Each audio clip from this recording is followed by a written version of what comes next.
In our series of pre-election interviews, we turn to the competition for a new state representative in the 12th Suffolk District. This includes parts of Dorchester, Mattapan, Hyde Park, and Milton. The incumbent, Dan Cullinane, will not be running for re-election. Three Democrats who want to succeed him will be on the ballot in the primary election on September 1st. Our guest is one of the candidates, an attorney, along with having been a teacher and an education advocate. We'd like to welcome Brandy Fluker Oakley. Thank you very much for being with us, Brandy. Thank you so much, Chris, for having me and for this opportunity to speak with you today. Brandy, I want to talk to you about, first of all, your background, because you grew up in Boston, went to school here, at least for high school. You became a teacher, and then you became, I think, a public defender. Correct. So what made you change that way? Yeah, no, I appreciate the question. I am from Boston, born and raised, and I did graduate from Boston Public Schools. And after Latin school, I attended Syracuse University, where I was actually majoring in social work. And I was really drawn to the macro, meso, systems, organizational level change of the profession. So I added a public policy degree to my studies. And whenever you add public policy, you have to pick an issue. And I picked education just based on my experiences I had at Latin school, starting with a class of 415, graduating 350. Overwhelmingly, the students left behind were Black and Latinx, and just all those inequities. I thought it was unfair. My friends that I grew up with didn't have the same access to opportunity that I did. And so I knew I wanted to work in education in some regard and do policy. And for me, if I was going to work on education policy, I wanted to be a teacher, because whatever is decided impacts students and teachers the most, which led me to Baltimore City to be a teacher there.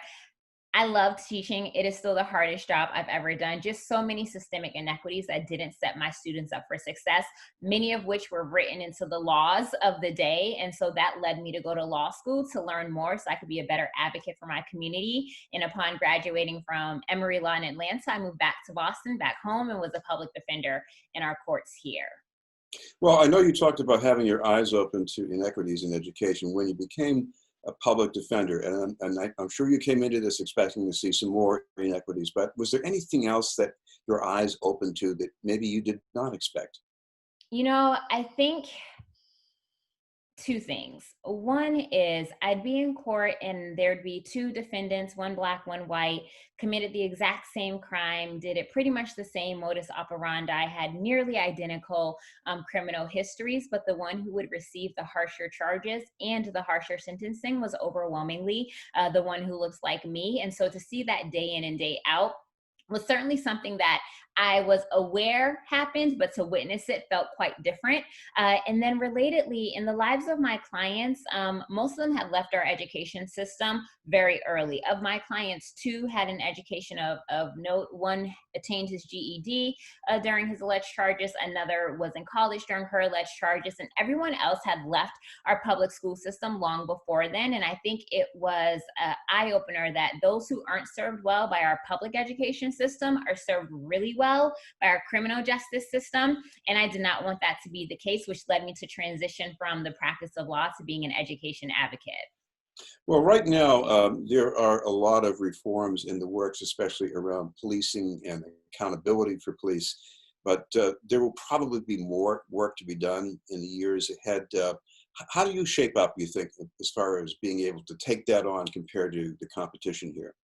Yeah, so I think what's really great about my background is, in addition to being a public defender, I also served as a jury member for the Suffolk County grand jury. So those are the ones who decide whether to indict or not based on the state's evidence, which really gave me a keen insight and view into what happens within our criminal justice system. And so I think it's worth mentioning the amount of prosecutorial discretion that our DAs have. And I'll be very honest, Chris, I'm grateful to have a DA Rollins in that seat, because I think she has the awareness of the racial inequities in the system, but also being sure to uphold the laws that we have here in Suffolk County.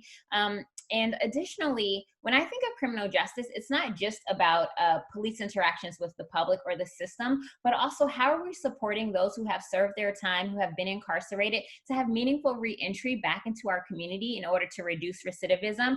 My brother-in-law was convicted of a very serious crime, and when he got out, he was able to go to school, learn a trade, and establish a business for himself. But the amount of family support that was necessary in that is something that many families are precluded from engaging in, because the price to call into the jail is so cost prohibitive, or even the policies or guidelines to visit your loved ones in the cells also can be really prohibitive for folks to access. What about the ability to hold police accountable for alleged misconduct on an individual basis? In other words, make shrinking qualified immunity protection.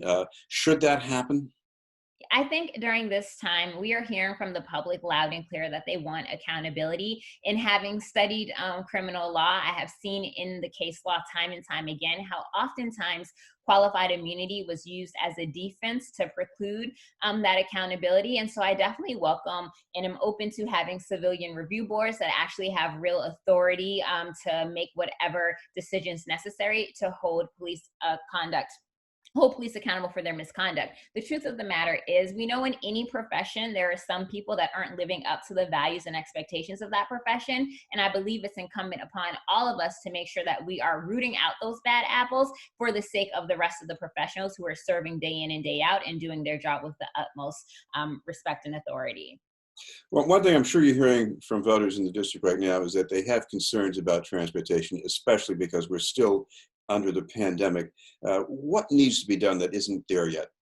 Yeah, so there are several things, and particularly here in the 12th Suffolk, we are only 6 miles from the city center, yet our commute times are 20 to 25% longer than other folks throughout greater Boston. And so definitely need to make sure we have public transit that's reliable, efficient, safe, and clean as well. When we think about the environmental justice that relates with the fleet and vehicle systems that our state has in their possession.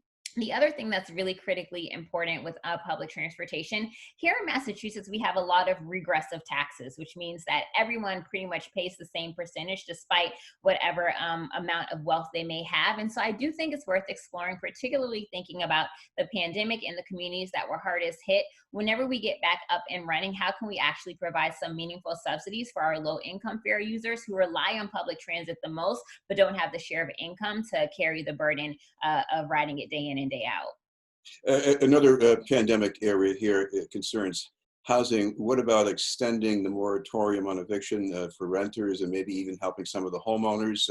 Should that happen too? I think both need to happen. I know the governor extended the moratorium until October 17th, and there's some pending legislation even now to extend that further into 2021.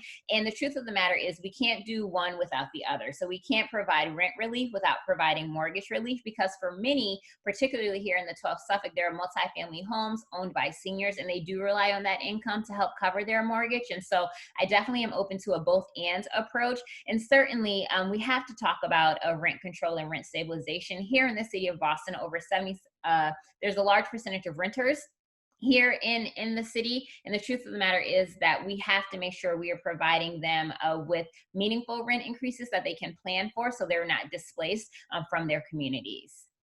You've been endorsed by an abortion rights group, and I think one of the things that they're very focused on is expanding access to abortion for teens and women who are maybe economically challenged. Why is that so important? Yeah, so when I taught third grade, I was actually at an elementary middle school, K through 8, and I was the cheerleading coach for the middle school students. And there was a student there whose uncle raped her. She did become pregnant from that abuse that occurred. And when it came time to turn to a caring adult, I was the only person she thought to turn to. And to help her navigate that system, to witness firsthand the challenges that she experienced, and also the shame that was put on her as if it were her fault, what happened, and how our systems just weren't set up for that particular situation, really opened my eyes to how important it is that we remove the barriers for women to exercise agency over their bodies, which is why I'm so grateful for NARAL's endorsement, and will be a strong advocate for the Roe Act, and making sure we eliminate those barriers. Now, I know this is not something you directly concern, but state legislators do weigh in on these things quite often. What about reopening the public schools in Boston? What would you like to see, at least? Yeah, I think honestly, everything that we're learning about COVID is new. Every single day, there's a new piece of information or a new piece of data.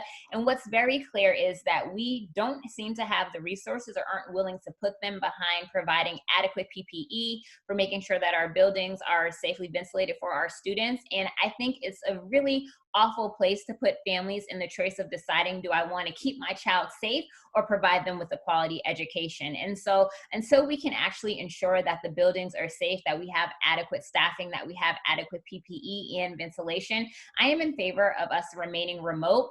And I think as a state representative, my role is to ensure there's equity. So we know when this came out this last school year, there were so many families that lacked internet access. So how can we make sure that we provide universal Wi-Fi so folks can log into their online classes? There were multiple children in a household only sharing one device. How can we ensure that they have access to Chromebooks, laptops, iPads, what have you, to access their instruction? And so I am leaning towards keeping them safe and closing those equity gaps, as opposed to just opening the doors to our school when we know that this virus is so unpredictable and can still cause a lot of harm.